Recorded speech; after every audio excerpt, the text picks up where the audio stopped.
Hi guys, welcome back to my another video. Ma'am, hajikse ko aise phammaga thabak ama chatkena loishalambane buko ado ma'am gi mafamda ma'am kangsi makhonje tabra kangsi makhonje tab yam nushibaga fawdra thamoida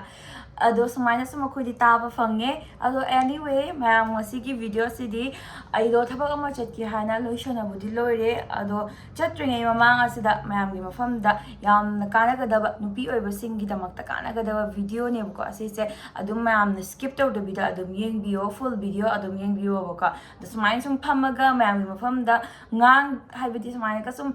important oiba wasing share tawdaba video wasai sumaina sum namdaba ka kuirebane buto ado nangasi di yamna important oiba nupi singi damakta yamna problem se adum nupi panamak thokpa punamak nataneba adoidi ma'am kai problem no haibada sigi problem se sum common oiba problem nataneba ka haibadi vagina teachers ko adoga maitei ronda haragana phingou chatpa ko ado akhoi da ko vagina teachers oide haibadi phingou chatle haidana akhoi gi isa da yamna tension oibagi kishum sum mathau ta deba ko haibadi asi akhoi gi nupi punamak ta thokadaba nupi punamak ta oiriba oidunebako ado sise akhoi natural oiba potnebako kagino haibadi asina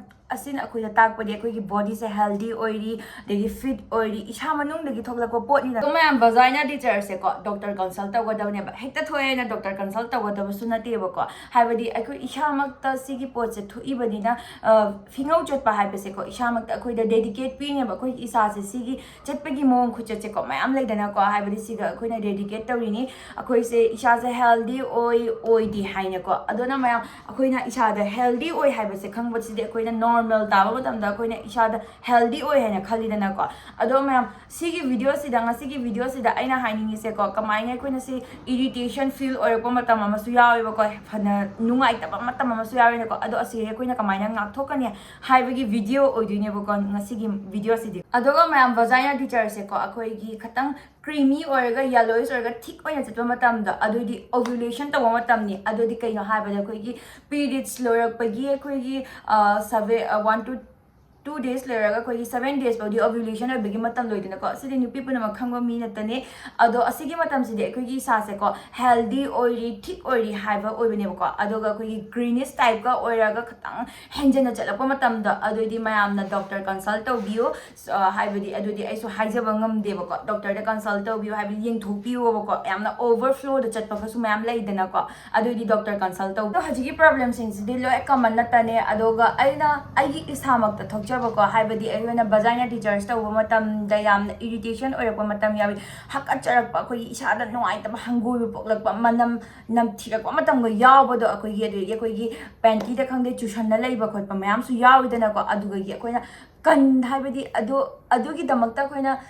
nungai taba phawbagi irritation phawbodo adugi damakta koigi kandabagi damakta aidi ko everteen gi oiba sigi daily pantyliners se ko yamna nungai na seasonable oiba ko ado mayam asi se ko dermatological tested chu oiba potne ba ko adegi mogi se rashes free oi non irritation chu oiba ko adudi siga leire everteen gi oiba daily pantyliner for vaginal teachers and urinary incontinence ohengani adoga asigi seko akhoi infused with neem and aloe vera or 30 liner khak lakani adegi asina akhoi ko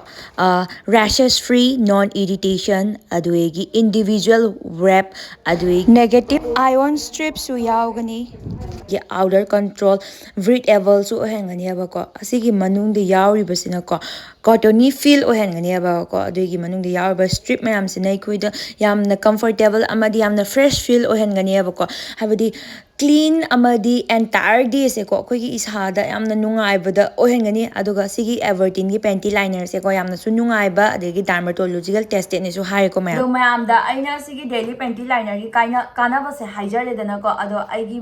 viewers khangde gi viewers te yingi ba nupi macha sing khangde de khoi gi ahal haibadi mama sing nene sing loi puna mo oigera anything oigera chichi oigera yingi ba viewers sing da haijaning ye ko ai samak su sigi pantyliner se am season ai aina thabuk chepa matam chathokpa khote chathokpa khangde ama khangde adum use tawe ba ko se yam thina kana bani yam thina nungai bani irritation haiba pot se sum lai lai halaroi ba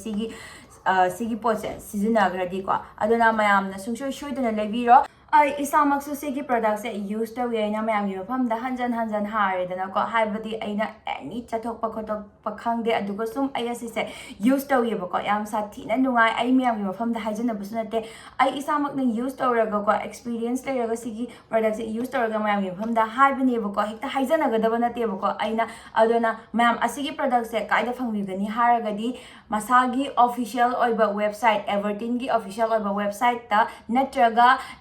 Flipkart Amazon ꯑꯃꯗꯤ ꯃꯤꯁꯣꯗꯁꯨ ꯁꯨꯡꯁꯣꯏ ꯁꯣꯏꯗꯅ ꯐꯪꯒꯅꯤ ꯑꯗꯨꯅ ꯑꯩ ꯗꯦꯁꯀ꯭ꯔꯤꯞꯁꯟꯗ link ꯍꯥꯞꯆꯔꯝꯃꯒꯦ ꯃꯌꯥꯝꯅ ꯏꯂꯥꯏ ꯂꯥꯏꯅ ꯆꯪꯉꯒ ꯗꯦꯁꯀ꯭ꯔꯤꯞꯁꯟꯗꯨꯗꯒꯤ ꯑꯩꯈꯣꯏꯅ ꯄꯔꯆꯦꯁ ꯇꯧꯕ ꯌꯥꯒꯅꯦꯕꯀꯣ ꯑꯗꯣ ꯁꯤꯁꯦ ꯑꯃꯨꯛꯇꯪꯗꯤ ꯌꯨꯁ ꯇꯧꯔꯒ ꯃꯌꯥꯝꯅꯀꯣ ꯑꯗꯨꯝ ꯅꯨꯡꯉꯥꯏꯇꯦ ꯍꯥꯏꯕꯗꯣ ꯑꯩꯉꯣꯟꯗ ꯁꯨꯡꯁꯣꯏ ꯁꯣꯏꯗꯅ ꯍꯥꯏꯕꯤꯔꯛꯑꯣ ꯌꯥꯝꯅꯁꯨ ꯅꯨꯡꯉꯥꯏꯕꯅꯤ ꯑꯗꯨꯒ ꯌꯥꯝꯅꯁꯨ ꯐꯕ ꯄ꯭ꯔꯗꯛ ꯑꯃ ꯑꯩꯈꯣꯏꯒꯤ ꯅꯨꯄꯤ ꯑꯣꯏꯕꯤꯁꯤꯡꯒꯤꯗꯃꯛꯇꯗꯤ ꯀꯥꯟꯅꯕ ꯑꯣꯏꯗꯣꯏꯅꯦꯕꯀꯣ ꯁꯤꯁꯦ ꯃꯌꯥꯝ ꯋꯦꯗꯔꯁꯦ ꯌꯦꯡꯉꯨ ꯌꯥꯝ ꯅꯨꯡꯉꯥꯏꯇ꯭ꯔꯥ ꯅꯣꯡ ꯇꯥꯔꯤꯁꯦ ꯌꯦꯡꯉꯨ ꯂꯩ ꯄꯥꯜꯂꯤꯁꯤꯒ ꯑꯍꯤꯡꯁꯤꯗ ꯂꯥꯏ ꯁꯥꯕꯤꯅꯤ ꯑꯩꯒ ꯒꯧꯇꯃꯤꯒꯗꯤ